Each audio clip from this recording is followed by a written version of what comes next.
Hello, நான் பிரபாகர். இப்போ time கரெக்டாக 6:32. இப்போ நான் வந்து கோவாவில் இருக்கேன். பொதுவாகவே எல்லாருமே ரொம்ப நாளாக பிளான் பண்ணிகிட்டே இருப்பாங்க, நம்ம கோவா போகலான்னு. அது பல வருடங்களாக வந்து தள்ளி போயிட்டே இருக்கும். இப்போ அது வந்து நடந்துருச்சு அப்படின்னே சொல்லலாம்.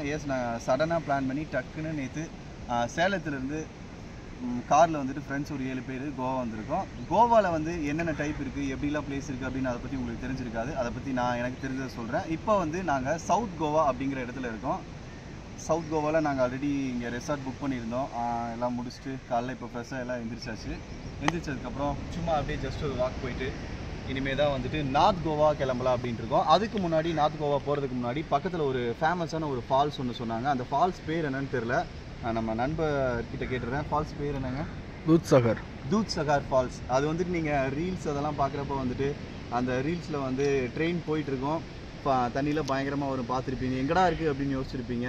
அந்த ஃபால்ஸை தான் இன்றைக்கி நாங்கள் போய் பார்க்க போகிறோம். அதை பார்த்துட்டு அதில் உள்ள அனுபவங்கள் எப்படி, அங்கே ஃபீஸ் எப்படி, அங்கே மக்கள்லாம் எப்படி, எந்த மாதிரி பீப்புளெலாம் வந்திருக்காங்க அப்படிங்கிறது அங்கே போய் நான் சொல்கிறேன்.